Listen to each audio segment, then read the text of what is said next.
बिस्मिल्लाहिर्रहमानिर्रहीम। अपनी बात को शुरू करता हूँ हज़रत वासफ़ अली वासफ़ के कॉल से। हज़रत वासफ़ अली वासफ़ रहमतुल्लाह अलैह के पास एक बंदा आया और आकर उसने सवाल किया, हज़रत मुझे कैसे पता चलेगा कि मेरा रब मुझसे राज़ी है? तो हज़रत वासफ़ अली वासफ़ रहमतुल्लाह अलैह ने फरमाया, जितना तुम अपने रब से राज़ी हो इतना तुम्हारा रब तुमसे राज़ी है। एक उस्ताद और शागिर्द रस्ते में जा रहे थे, तो चलते चलते एक पगडंडी थी। एक दरख्त के नीचे जूते पुराने पड़े हुए थे, देखा तो उस्ताद कहने लगा, लगता है किसी मज़दूर के हैं। शागिर्द ने कहा, उस्ताद जी लगता तो ऐसा ही है किसी मज़दूर के हैं। तो क्यों ना ज़हन के अंदर उसके ख्याल आया कि क्यों ना हम इसको छुपा लें और साइड पर बैठ जाए और उस मज़दूर का देखते हैं कि उसका आकर क्या हाल होता है।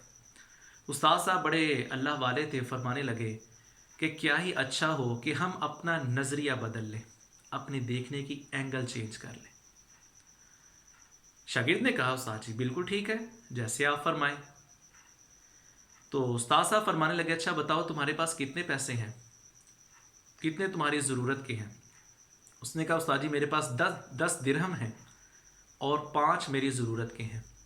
उस्ताद साहब ने भी अपने जेब में हाथ डाला और निकाल कर देखने लगे कि मेरे इतने ज़रूरत के हैं, 5 मेरे ज़रूरत के हैं, बाकी मुझे ज़रूरत इनकी नहीं है।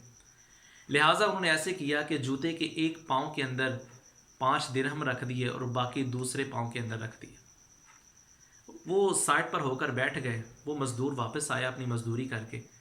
जब वो जूता पहनने लगा ना, तो उसने पहनने से फ़ौरन बाहर निकाल लिया।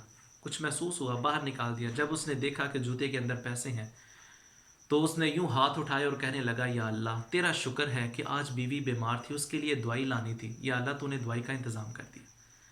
दूसरे पाँव के अंदर, दूसरे जूते के अंदर पाँव रखने लगा, तो फिर कुछ महसूस हुआ, फ़ौरन पाँव बाहर निकाला, जूते के अंदर देखे कुछ पैसे थे। तो उसने कहा, या अल्लाह तेरा शुक्र है, आज मैंने किसी का कर्ज़ उतारना था, या अल्लाह आज तूने कर्ज़ उतारने का भी सबब पैदा कर दिया।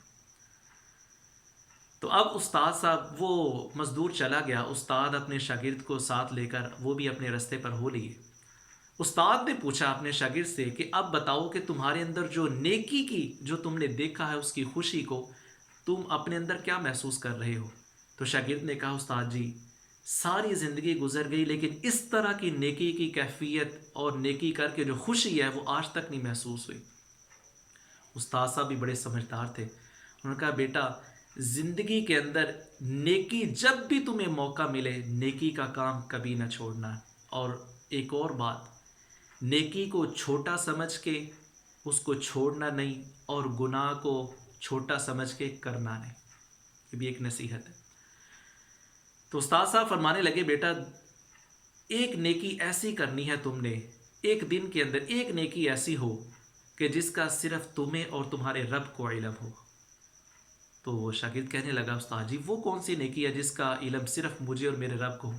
तो फरमाया, तुम जब हाथ उठाओ तो किसी ऐसे के लिए दुआ कर दो जिसको सिर्फ तुम जानते हो, जिसका नाम तुम जानते हो, उसका नाम लेकर दुआ कर दो, अल्लाह तुम्हारी हर हाजत को पूरा कर देगा। ये भी मेरे लिए भी नसीहत है, आपके लिए भी नसीहत है। बात अच्छी लगे तो उसको शेयर ज़रूर कीजिएगा। जज़ाकुमुल्लाहु अहसनल जज़ा।